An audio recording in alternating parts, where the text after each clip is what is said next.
wounded and left her for dead, the Apache girl would one day be his wife.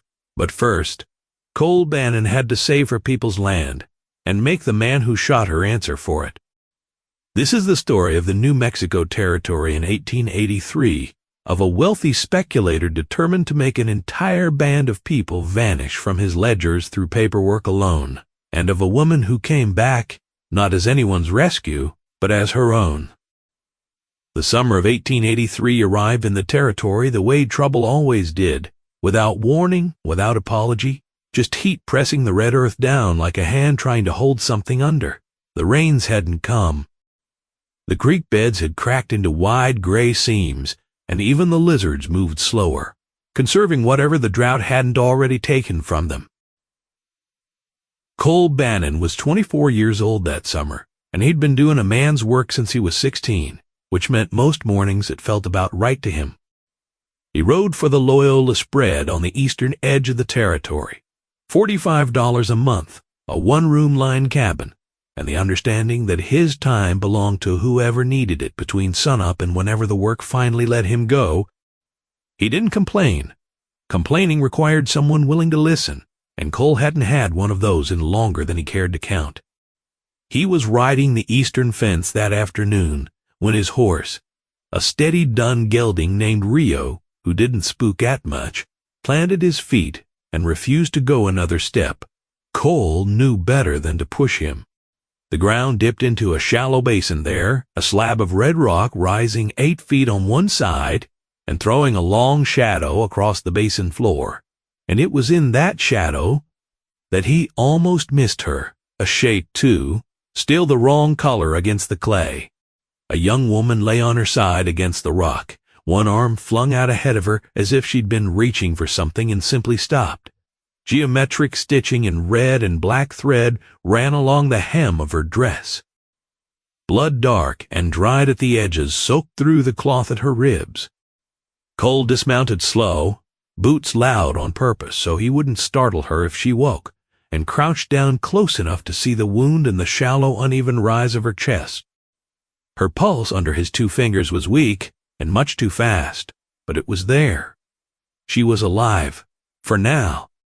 A different kind of man might have stood there weighing it a good while. The raids and reprisals that had left the whole territory, with its nerves worn thin, the fact that a white cowboy riding into town with an unconscious Apache woman across his saddle was by any measure the most complicated decision available to him that year. Helping her could cost him his job, it could cost him the little standing he had in a community that had never given him much of it to begin with. Cole turned all of that over in his mind for about 4 seconds. Then he took off his coat, laid it across her, and worked her up onto Rio with as much care as his hands could manage, her back against his chest, her head tucked against his shoulder so her neck wouldn't take the jostling. Rio walked home slow and careful, like he understood the cargo mattered. Cole rode the whole way thinking about boiled water and clean cloth, and whether the bullet had gone all the way through, one problem at a time, the only way problems in that country ever got solved. His cabin was one room, a stove, a table, 2 chairs, and a cot he laid her on while he worked. The bullet had passed clean through below her ribs, which was either the best news or the worst, depending on what it had torn open on its way. He cleaned both wounds with the last of his good water, packed them tight with strips of the one shirt he kept for going into town, and sat back to watch her breathe. She was younger than he'd first guessed, 19, maybe 20, with a broad forehead and a jaw that stayed set, even unconscious, like her body had decided to keep fighting whether or not the rest of her was awake to help. He set a tin cup of water within reach of the cot, pulled his chair to the table, and didn't sleep. Somewhere past 2 in the morning he finally let his eyes close, still half listening for the sound of her slipping out into the dark. She woke 4 hours later, and the fear in her eyes when they found him across the room was the most complete thing Cole had ever seen in another person. Not startled, not confused, but something trained into her at a level well below thought. She tried to sit up, and the pain stopped her before either of them needed a single word between them. He kept to the far side of the table his voice low and even. "Easy. You're not going to be hurt here." She fired back in her own language, fast and sharp, and though he couldn't follow a syllable of it, the tone needed no translation, not pleading, but something closer to a warning or an accusation. He'd more than earned just by being a stranger with a gun rack on his wall. He pointed at the water instead of arguing with her in a language she didn't trust, and after a long, measuring silence, she reached for the cup herself, drank exactly half of it, and stopped, the discipline of someone who understood exactly how little margin she had left. It was the clearest thing she could have shown him. He didn't ask her name that first night or what had happened to her or who had put a bullet in her side. Those questions could wait. What she needed was water, and food when her stomach could hold it, and time nobody was in a hurry to take back from her. It was 3 days later, clearing the table of a meal she'd finally eaten all. Of that, Cole noticed the marking on her wrist. Small, deliberate lines inked in a pattern he'd seen only once before, on an old man he'd worked beside on a ranch 2 summers back. A woman at the trading post in Redstone had once explained what it meant.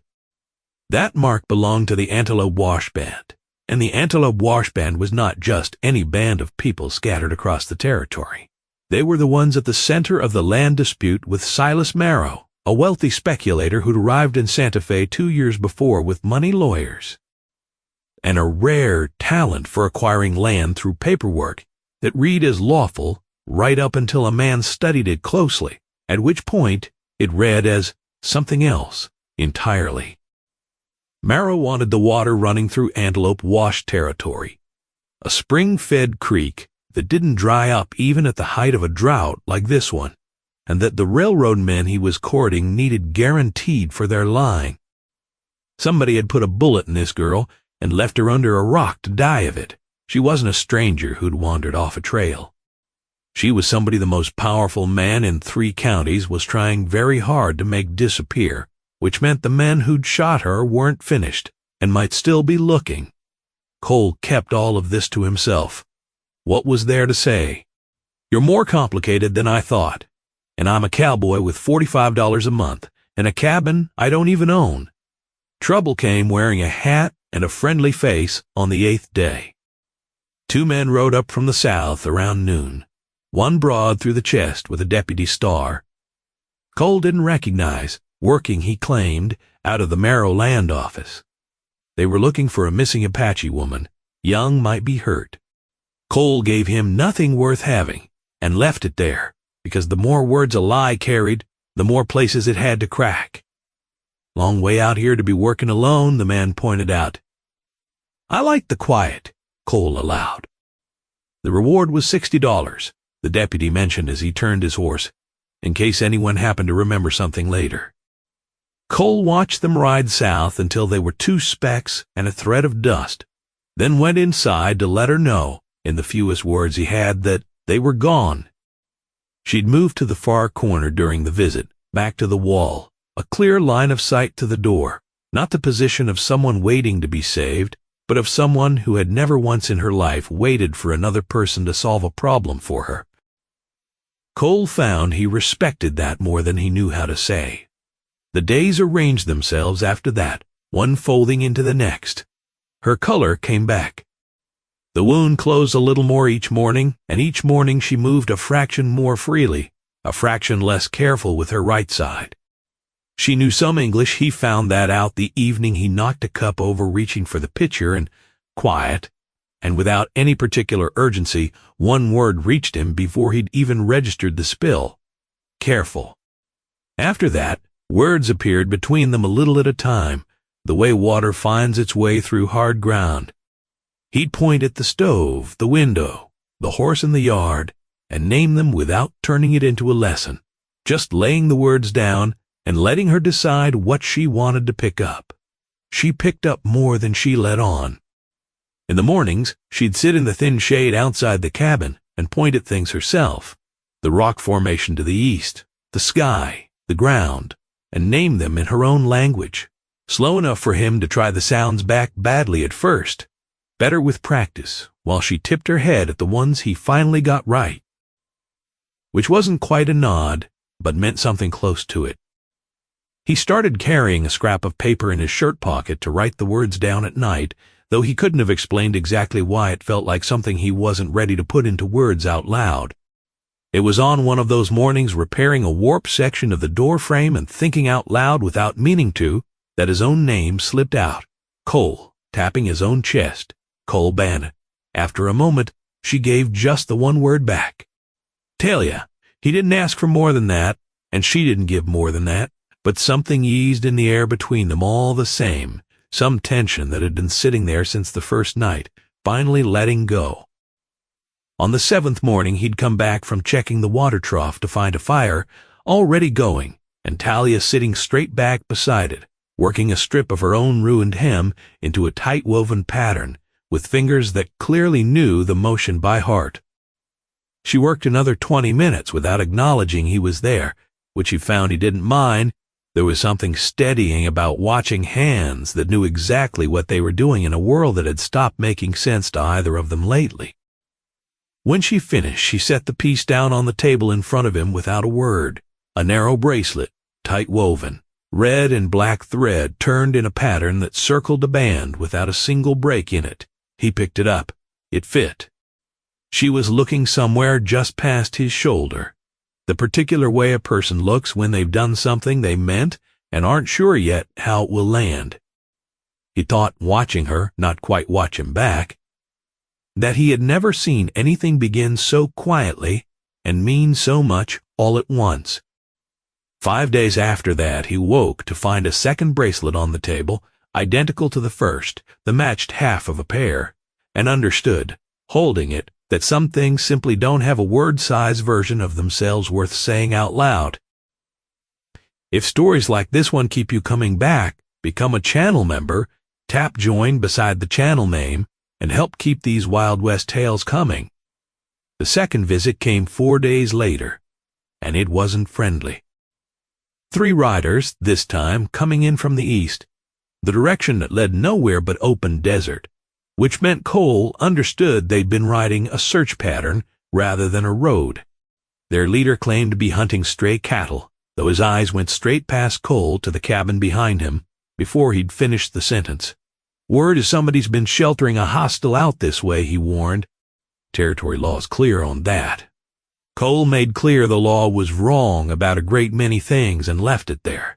The reward's gone up to 125, the man pointed out, like it was a kindness he was doing him. Cole thanked him for the information and watched the 3 of them ride east.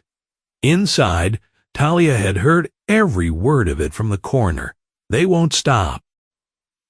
He agreed with her, arguing with a correct conclusion had never once been useful to anyone. Then came the harder line, I have to go. He didn't fight her on it, not because he didn't want to, but because she was right, and being right about her own safety wasn't something he had any standing to overrule. 2 more days, she allowed. 2 more days, he agreed, and something about having an endpoint named out loud made the time that followed both heavier and clearer than any of the days before it. Those last 2 days, Talia talked more than she had in the 2 weeks before them. Not a flood of words, just small pieces of her life set down between them in the evenings. The plants that held water inside their leaves, the way her people read weather in the shape of clouds instead of the direction of wind. In return, he opened up about West Texas, about a father who'd been a good man without much luck, which was a combination that tended to produce a particular kind of son, and about the house that had gone with the debts when his father passed, so there wasn't anything left to go back to even if he'd wanted to. She wondered once low, near the stove, why he'd done any of it, helped her, fed her, lied to armed men for a woman he didn't know. He turned the question over before answering. Where I come from, he finally managed, you don't hand somebody back who came to you hurt.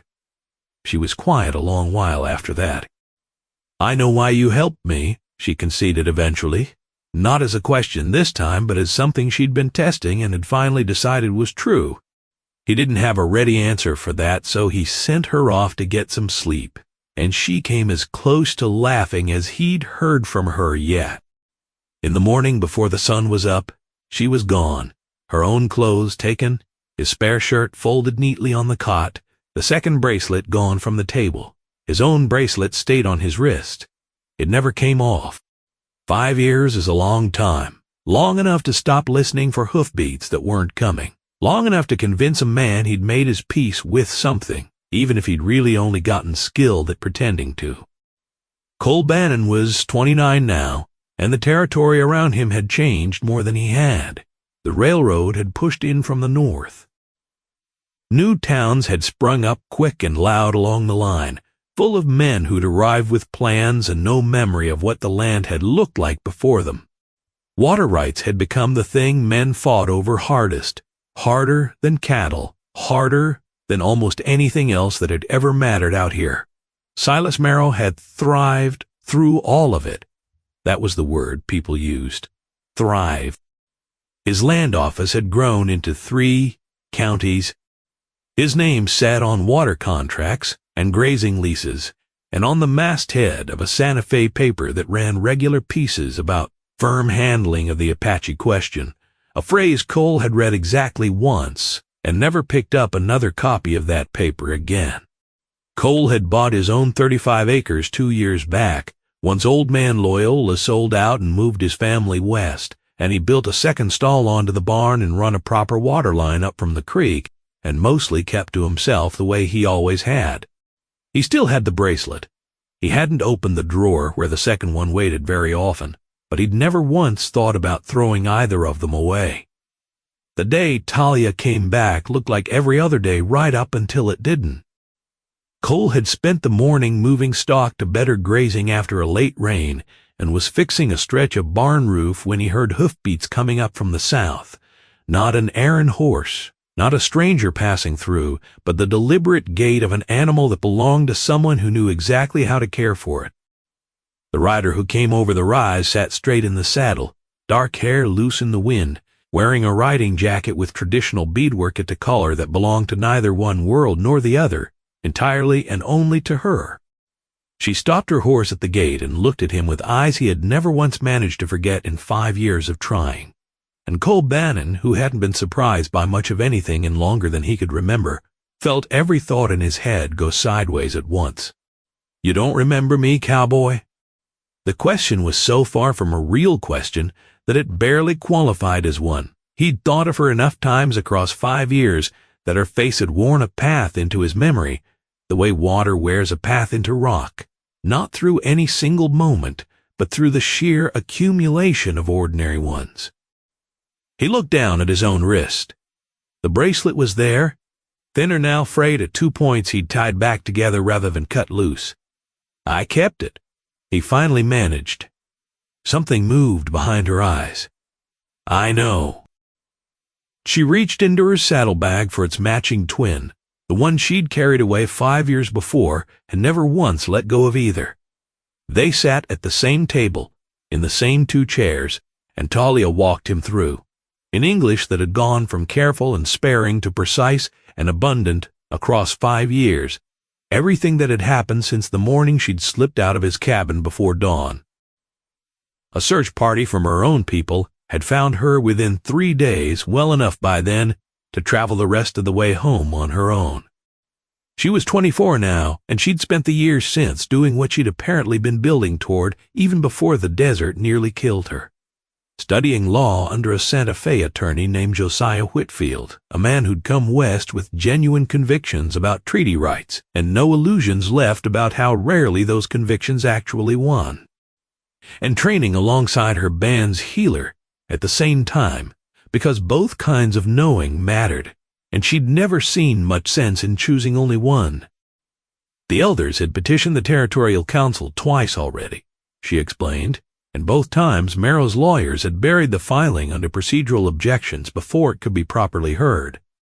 What they needed now was a witness outside the band, someone the council couldn't dismiss as having an obvious stake in the outcome, someone who could speak to the land itself, not just to the paperwork about it. "And you came to me" was as much a question as an observation. "I came to you" was her answer to it plain, followed by a pause that ran longer than the exchange strictly required. "I came back," she echoed a moment later, and this time something moved underneath the words that neither of them examined too closely just yet. "Because of the testimony," he ventured, "among other reasons, was, as far as she'd go." He agreed to help before the coffee in front of him had gone cold, because some decisions aren't decisions anymore by the time a man actually reaches them. Some of them were made 5 years earlier, and he just kept walking toward this one without knowing it. The next morning she arrived with a leather case worn soft from years of handling, treaty language, elder's testimony notarized by Whitfield, and at the bottom of it, wrapped in cloth, her grandmother's own record of the land, a lifetime of remembered boundary markers, spring locations, kept in her grandmother's careful hand until her eyes had gone too weak to keep adding to it, and then handed down whole to the one grandchild she trusted to finish the account. Cole wasn't a lawyer and hadn't been schooled past what a small Texas schoolhouse could offer a boy in the 1870s, but he could read, and what he read in those pages was unambiguous. The land had been used continuously for generations. The treaty guaranteed specific rights to it, and Merrow's transfer claim rested on a survey that placed the boundary marker, a split slab of rock, the treaty named specifically, some 13 miles east of where it actually stood. 13 miles wasn't a surveyor's mistake. It was a precise, deliberate piece of theft, dressed up as paperwork. "Did your lawyer see this?" "Yes, enough," she confirmed, to challenge the transfer if they had a witness who'd ridden that land and could testify to the marker independently. Cole had ridden the eastern edge of Antelope Wash territory twice, years apart, and he was the kind of man who always tracked landmarks out of sheer habit. "I've ridden through there," he mentioned. "I know," was all she gave back.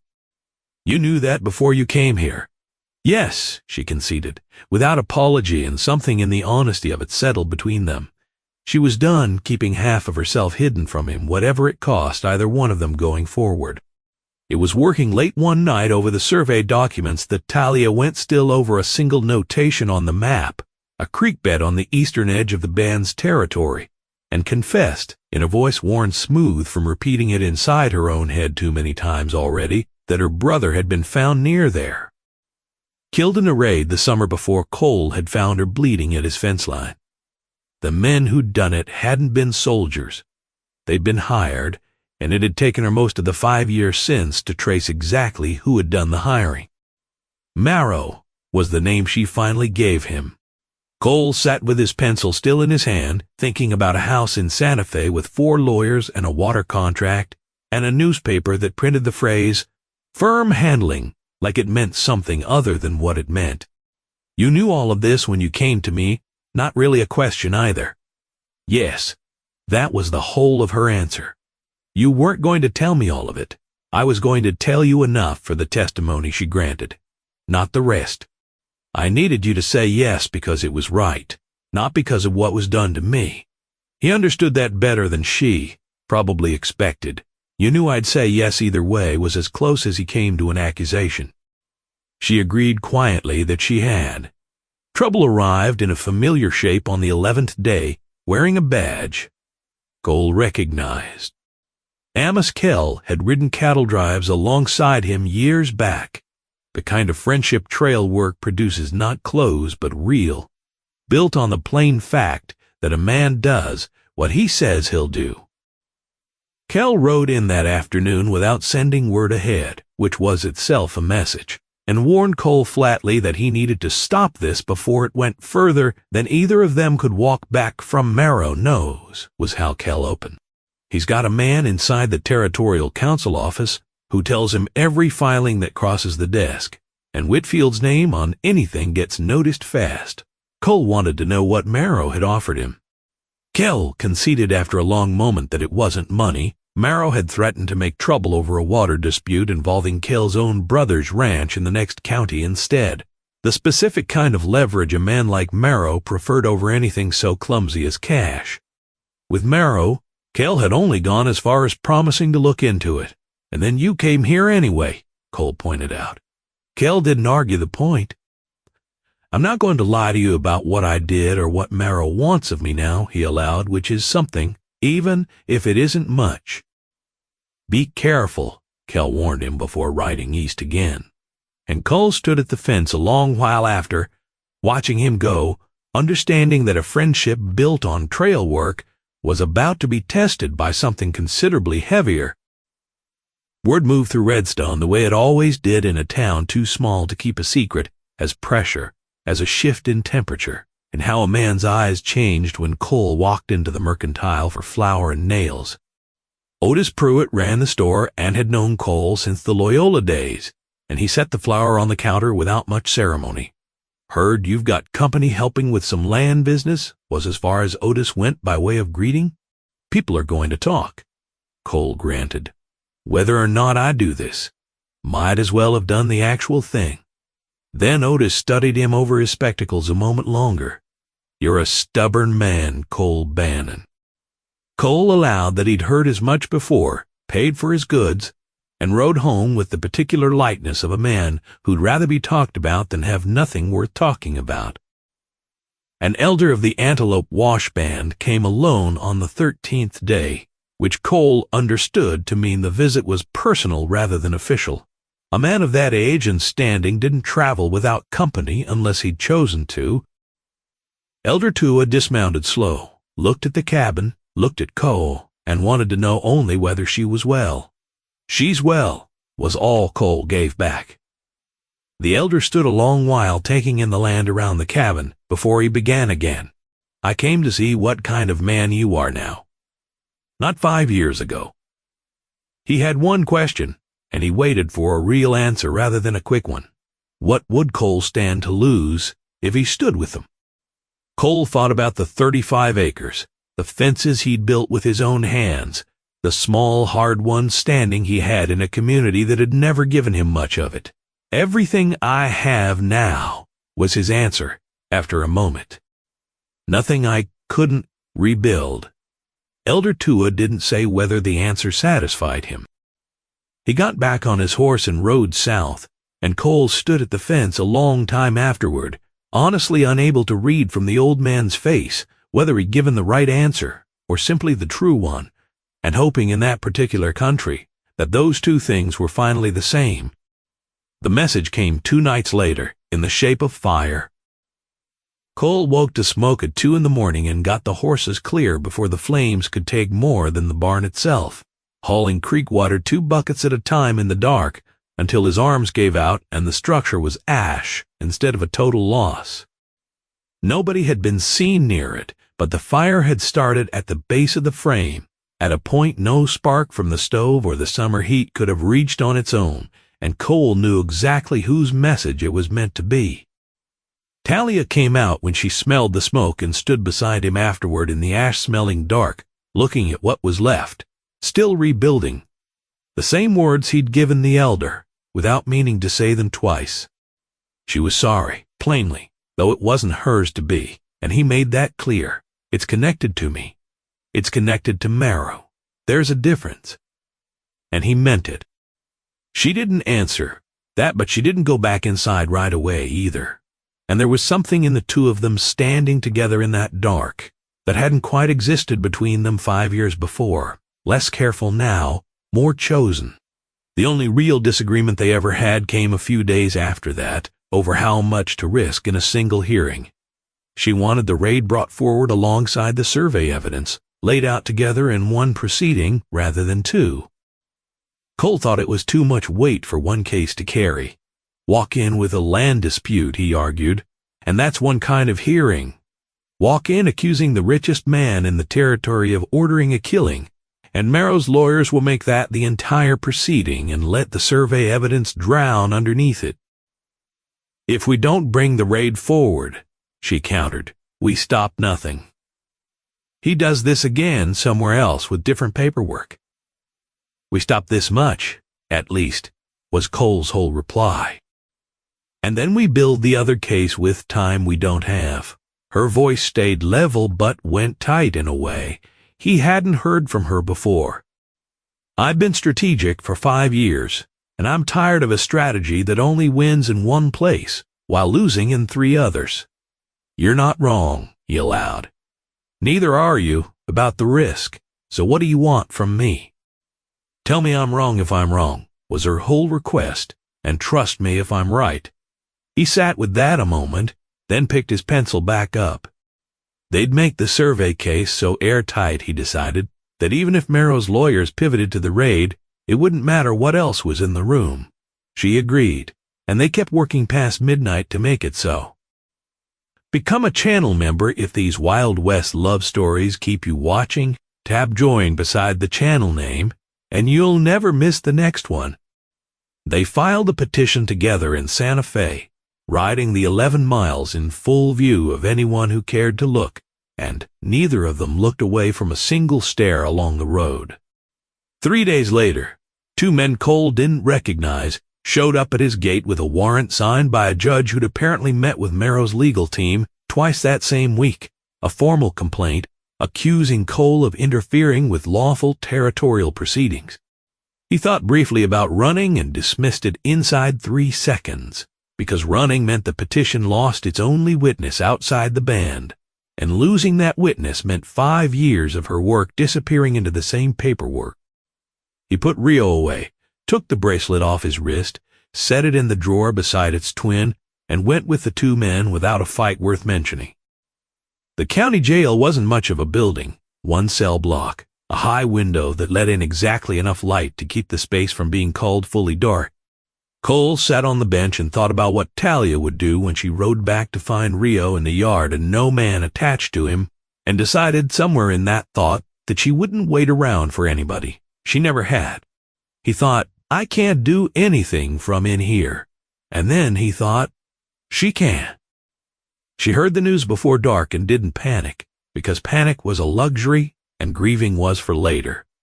And right now, there was exactly one thing that mattered. Cole was in a cell because he'd stood beside her, and Merrow's lawyers were already moving to make the whole petition disappear before anyone could hear it properly. She wrote to Whitfield that same night, 3 careful pages laying out exactly what had happened, and exactly what she needed from him inside the next 3 days. She went to the jail the next morning before the heat set in, and the young deputy on duty led her through without much argument. Once she'd made the same request, twice in the same level tone. Are you hurt? Was the first thing out of her, through the bars. No was all he needed to give back. Have they charged you? Not yet. This afternoon, most likely.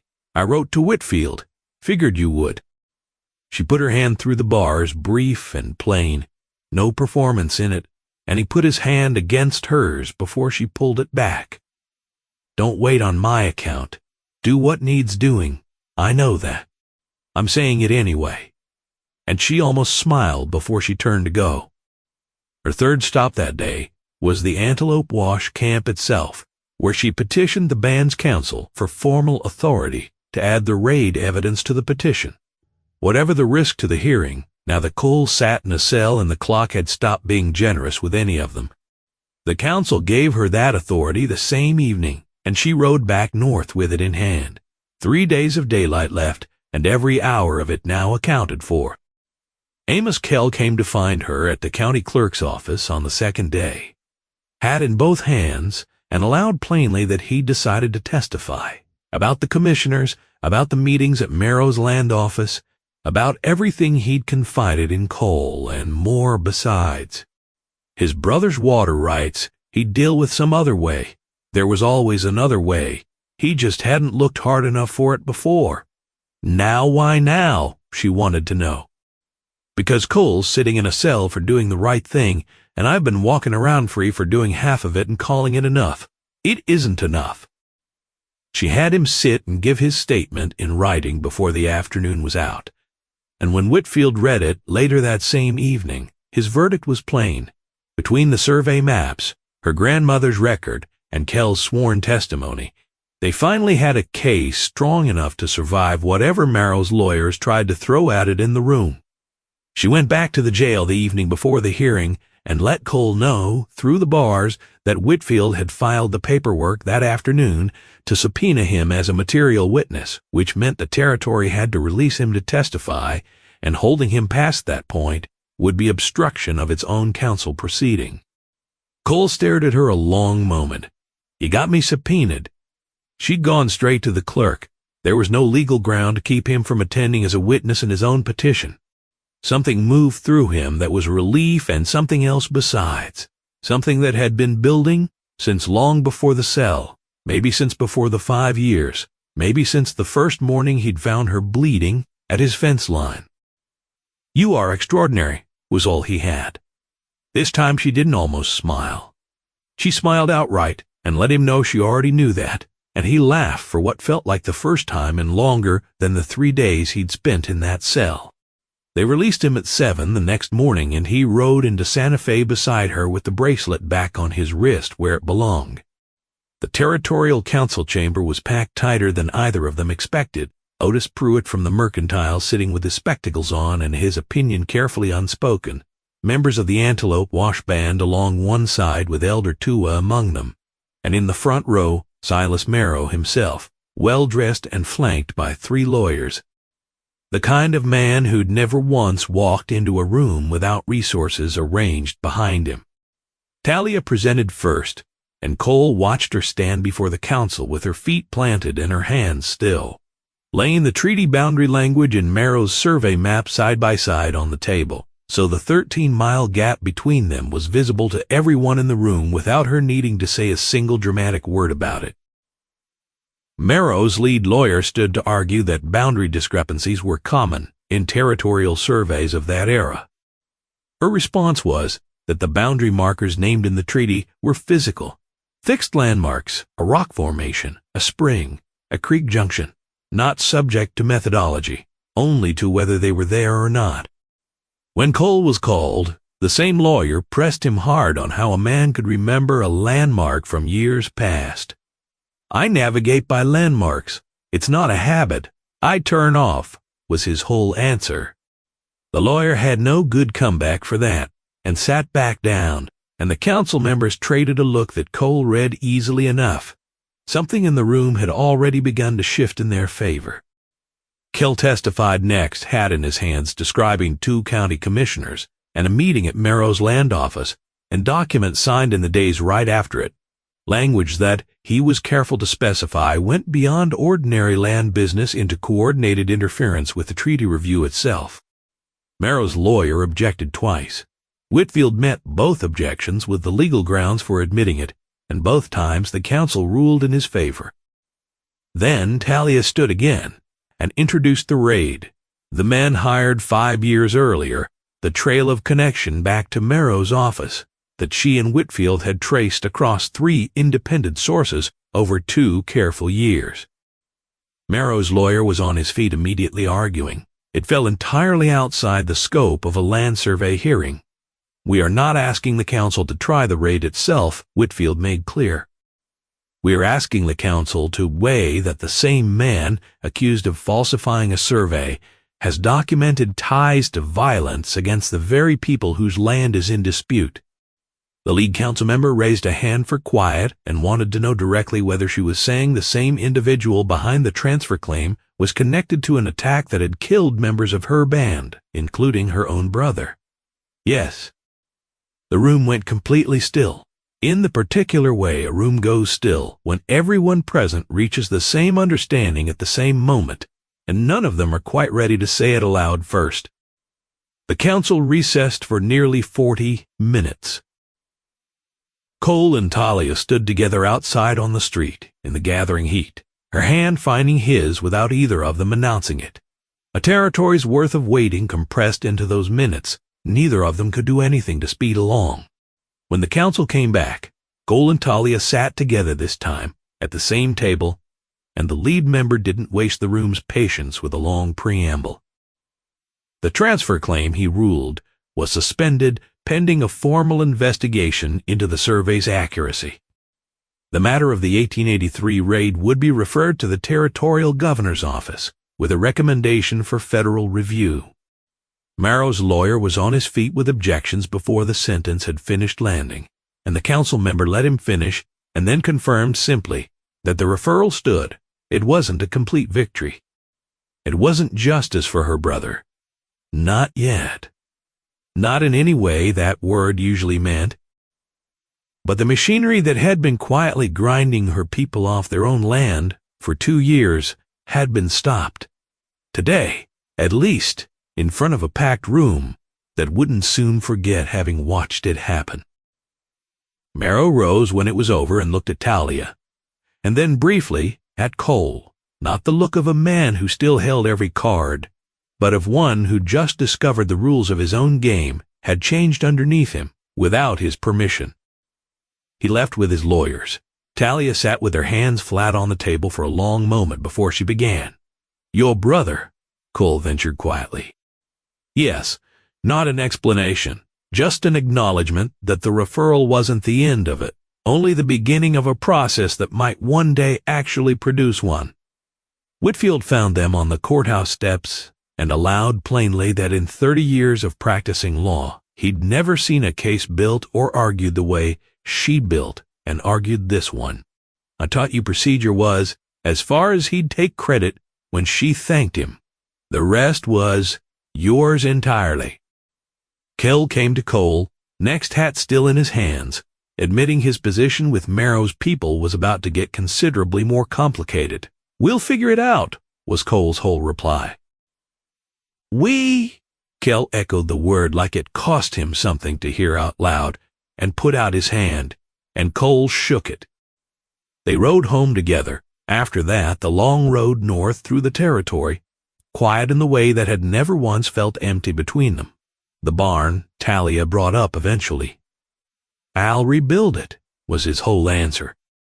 "I'll help," she put in, and when he wondered whether she knew how to build a barn, she let him know she knew how to build things. If he could tell her what a barn required, "It requires more than 2 people. "Then we get more people," was her whole answer, and he allowed that Otis would probably show up out of pure guilt over the feed, and she made a sound that was almost a laugh. A guilt-motivated barn builder is still a barn builder.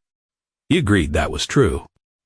They stopped to water the horses at the creek, crossing halfway home, standing in the shade of the cottonwoods while the water moved past them, unhurried, the way the whole territory finally felt for the first time in longer than either of them could remember. At the crossing, Talia took her own bracelet from her saddlebag and held it in her palm a long moment before she began. "When I left, all those years ago, I didn't think I'd come back. I told myself it would only make things harder for him, that I should take what he'd given me and be grateful and never ask for anything more. But I kept this, anyway. And every time I told myself I was finished thinking about him, there were still things underneath all that practical talk that were simply true, regardless of whether they were convenient. I came back, not as the girl you say, as the woman who chose you." Cole took the bracelet from her hand and put it on her wrist himself, and she looked down at it, then at the matching one on his. Both of them finally wearing what had always belonged to both of them at once. "I'd been waiting, that was the truth of it. I didn't know that's what I was doing until you rode back over that rise. But that's exactly what it was. I know. You always know. Not always. Often enough." He put his hand against her face, and she let him, and the desert around them held the two of them the unhurried way old, patient things hold everything that finally chooses to stay. Stories like theirs are why this channel exists. Become a channel member. Tap Join beside the channel name for early access to every recast before it goes live. Elder Tua organized the ceremony without asking either of them whether they wanted him to, sending word through the Antelope Wash Camp that the council would bear witness in 3 days' time on the open flat ground between the eastern ridge and the edge of town, land that belonged to nobody in particular and everybody equally. Hind descent of 4. Open desert belongs first to the sky above it. Cole received the news with the particular calm of a man who'd learned over the last several weeks not to be surprised when matters were taken out of his hands by someone with clearer authority over the situation than he had. 3 days is fine was all he had to add. When Talia heard, her only reaction was that the elder had chosen well, which was answer enough that she'd already been thinking of the very same ground herself. The morning of the ceremony came in cool, the way New Mexico mornings sometimes did in that narrow window before the sun took the day back over. Cole stood on the flat ground before dawn, just to be there in it alone a while, the ridgeline catching first light to the east, the town still dark and quiet behind him to the west. The Antelope Wash people arrived as the sky began to lighten, moving quietly, the way people move when they know how to mark something important without making it loud. From town came fewer, but some, Otis in his good coat, spectacles clean for the occasion, standing at the back, with the look of a man making peace with having been wrong about a few things. Amos Kell, hat in both hands, saying little, simply present, which by then was enough. Talia arrived last, alone, riding in from the south at an easy walk, wearing her own clothing rather than anything the town would have recognized as a wedding dress. Beadwork at the collar and sleeves in the same red and black pattern he'd come to know the way he knew landmarks, her hair braided and pinned, her whole bearing entirely, unmistakably herself. She dismounted and walked to him, and the gathered crowd went quiet on its own, the way attention does when it converges on something, and the ordinary noise of the world simply steps back to let it happen.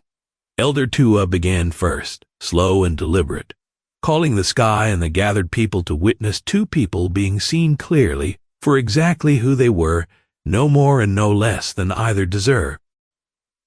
Cole had never had much gift for the decorative version of speech, so he gave her the true version instead. I'll stand beside you. Not in front of you, not behind you, beside you. And when I can't, I'll tell you why. And I hope you'll do the same for me. That's what I've got to offer. I don't think you'd want the smaller version anyway. She began in her own language first, a phrase she'd translate for him later, as I choose you with my eyes open, which means with full knowledge of everything you are, and then in English. I came to you once, and you kept nothing back, not your coat, not your house, not your time. I came back because I've never met another person I could say that about, and I choose you, not because I owe you anything, but because you're the one I want standing beside me when things get hard, and I know from experience that things get hard. He put a plain silver ring on her finger, the simplest one the Santa Fe jeweler had chosen because it was made to last rather than to impress anyone watching. She tied a length of red cord from her own, weaving around his wrist, over the bracelet that had never once left it, and Elder Tua gave a closing word over both of them, and that simply was the thing done. Afterward, the day opened up the way days do, once the significant part of them has passed, and what's left is only the ordinary good of being alive in it. Otis shook Cole's hand without a word, which from Otis meant everything. Kell mentioned to Talia quietly that Cole was a lucky man, and she agreed plainly that he was, and Kell laughed, short and surprised, and wished them well before he walked off toward whatever came next for him. In the late afternoon, when most everyone had gone, Cole and Talia stood together on that flat ground in the long copper light, talking through nothing more urgent than a barn that needed rebuilding and a fence line that needed mending next month and a water line that could wait until spring. The ordinary architecture of a life built piece by piece by two people who'd finally decided to stay somewhere and mean it. It took 5 years to come back, she mused, looking east toward the ridge, and it was the right amount of time. And also too long, she allowed, and he agreed both things were true at once, the way the truest things in that country usually were. He took her hand, she let him. The sun dropped below the ridge, the air went cool, and the wide, old, patient desert held the two of them the way it holds everything, in the end, that chooses to stay.